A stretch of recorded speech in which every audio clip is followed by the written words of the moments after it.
First जो हम storage class discuss करेंगे that is storage class when the variables having the corresponding property as a automatic. So automatic variables में जो keyword use होता है that is actually AUTO, ये keyword use होता है। जो इस वेरिएबल्स का स्कोप है that is local to the function or block inside which they are defined.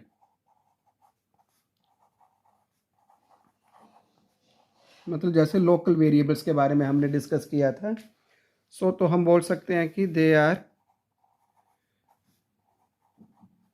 also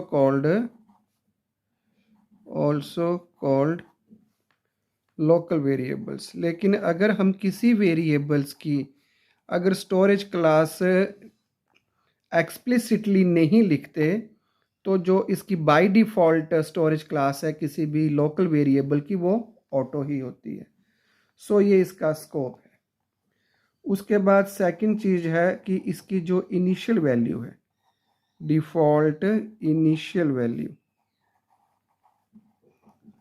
अगर आपने इसमें कोई पहले से वैल्यू नहीं दी है तो जो इसकी इनिशियल वैल्यू है that is any random value.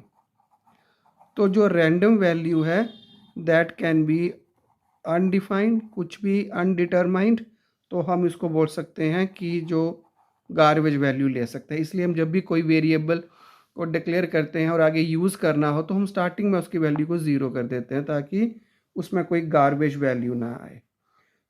Life time जो अगला एट्रीब्यूट बताया, क्योंकि ये लोकल वेरिएबल के लिए है तो हमने आपको बता दिया कि जिस भी फंक्शन या ब्लॉक में इसको डिफाइन किया जाता है ये वहीं तक ही इसकी लाइफ टाइम है। जब वो उस फंक्शन से बाहर आ जाता है तो जो इसको मेमोरी एलोकेट ही है वो उसको डी एलोकेट हो जाती है। तो इसका लाइफ टाइम क्या हुआ, till the end of the function और block where the variable is defined,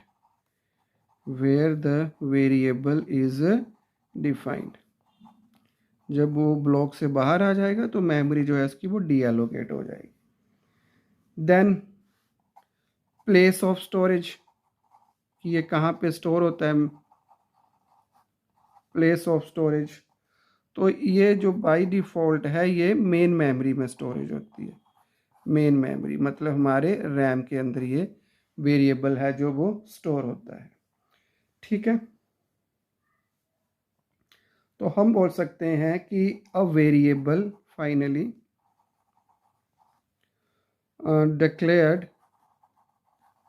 inside a function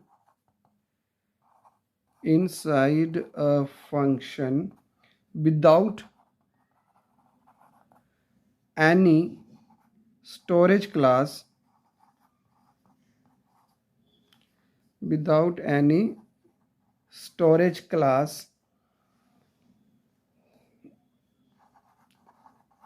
specification, अगर हमने कोई स्पेसिफाई ही नहीं किया है, इज बाय डिफ़ॉल्ट क्या है, एन ऑटोमेटिक। अगर मैंने अभी आपको बताया कि अगर हमने स्पेसिफाई नहीं किया हुआ है तो ऑब्वियसली जो बाय डिफ़ॉल्ट कोई भी वेरिएबल है अगर उसके साथ आपने कोई स्टोरेज क्लास को नहीं स्पेसिफाई किया है तो बाय डिफ़ॉल्ट जो है वो उसका जो स्टोरेज क्लास होगी वो कौन सी क्लास होगी, इसकी ऑटोमेटिक। नेक्स्ट हम करते हैं इसकी एक छोटी सी example. For example main function है मानो हमारे पास और हमने वेरिएबल लिखा इंट एक्स, तो इसके साथ हमने जो इसकी स्टोरेज क्लास एसोसिएट है वो यहाँ पे स्पेसिफाई नहीं की।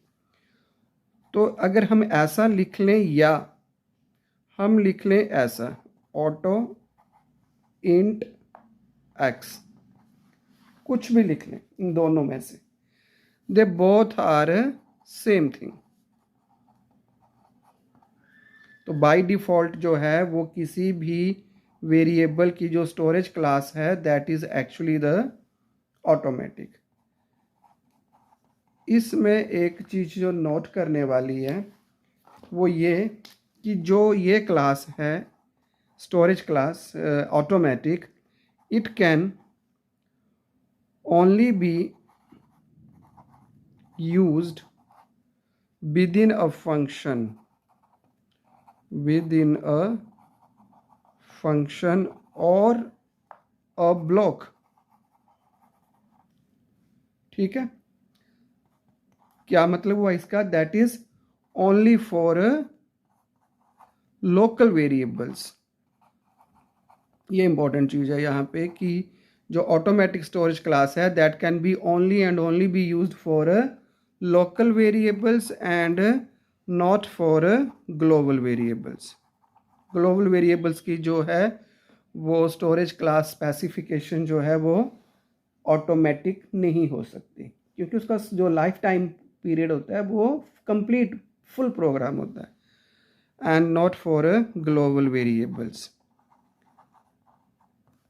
अगर आप किसी ग्लोबल वेरिएबल को, फॉर एग्जांपल अगर मैं ये लिखूं ऑटो इंट एक्स, मतलब मैंने क्या लिया, ये एक ग्लोबल वेरिएबल ले लिया मैंने। और अगर मैंने ऐसे लिखा तो जो कंपाइलर है इस केस में कंपाइलर थ्रो एन एरर, और वो एरर जो है वो किस टाइप का देता है? वो एरर दैट इज इनकम्पैटिबल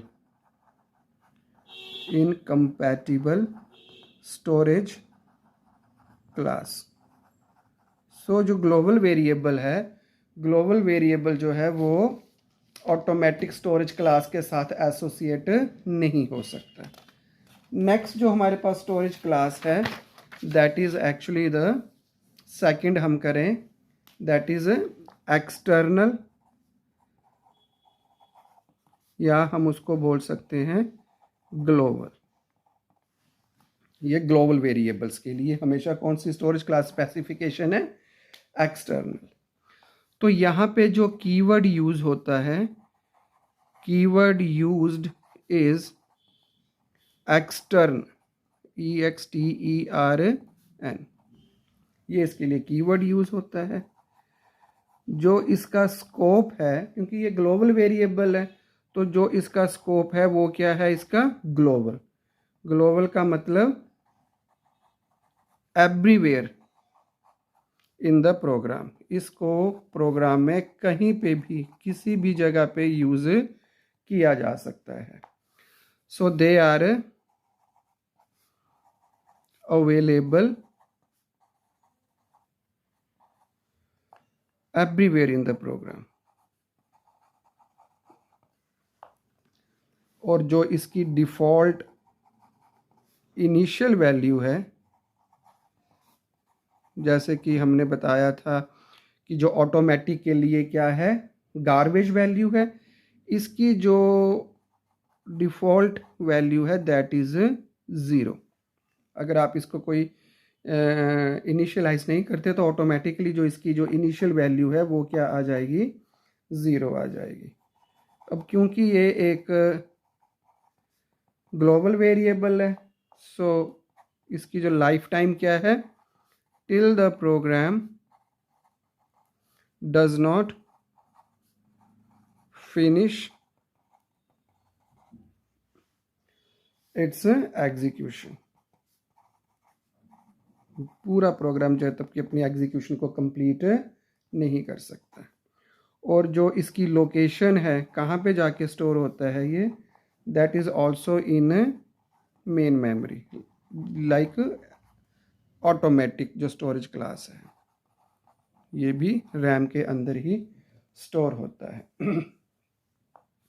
लेकिन इसमें एक मेन चीज़ जो ये है कि जो वैल्यू है ग्लोबल वेरिएबल की, the value of the global variable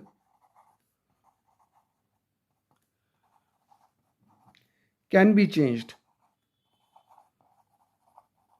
जिस जिस फंक्शन में आप इसको यूज़ करोगे, कोई नई वैल्यू दोगे तो वो वैल्यू को एक्सेप्ट कर सकता है। So can be changed by any function in the program. Okay, for example अगर हम आपको बताएं कि अगर हमने कोई वेरिएबल ले लिया इंट एक्स और ये हमने मेन लिया, तो ये ग्लोबल वेरिएबल हो गया हमारे पास एक एक्सटर्नल। यहाँ पे मान लो हमने जो x था उसकी मैंने सपोज वैल्यू दे दी 10 और फिर मैंने मान लो कि उसकी वैल्यू को प्रिंट करवा दिया, print f x is equal to %d, x। फिर हमने क्या किया, हमने कोई फंक्शन को बनाया और उस फंक्शन को मान लो मैंने कॉल किया और मान लो उसी फंक्शन को मैंने दोबारा भी कॉल किया, एक और फंक्शन ले लिया मैंने, उसको भी मैंने कॉल किया और यहाँ पे बंद कर दिया।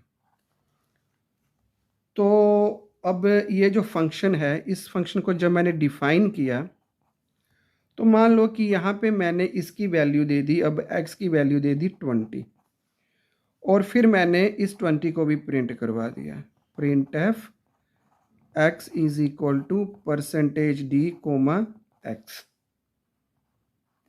तो इसका मतलब ये लास्ट लाइन जो है, the value of the global variable can be changed. तो इसकी मेन में हमने इसकी वैल्यू कितनी दी थी 10, लेकिन इस फंक्शन पे जाके हमने उस वैल्यू को चेंज कर दिया। अब मान लो कि ये वाला फंक्शन फिर मैंने कॉल किया जहाँ पे, तो यहाँ पे जो मैंने फंक्शन है वो मैंने डिफाइन किया, लेकिन यहाँ पे सपोज कोई मैंने वैल्यू नहीं दी, सिंपल ही मैंने वैल्यू को प्रिंट करवा दिया, print f x is equal to %d, x।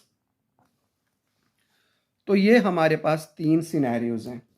तो हम इसकी अगर आउटपुट देखें तो देखें ये हमारे पास ग्लोबल वेरिएबल है, यहाँ पे हमने x की वैल्यू दी 10 और 10 प्रिंट करवा दी। तो यहाँ पे जो वैल्यू प्रिंट होगी आउटपुट, तो यहाँ पे आउटपुट क्या आएगी 10।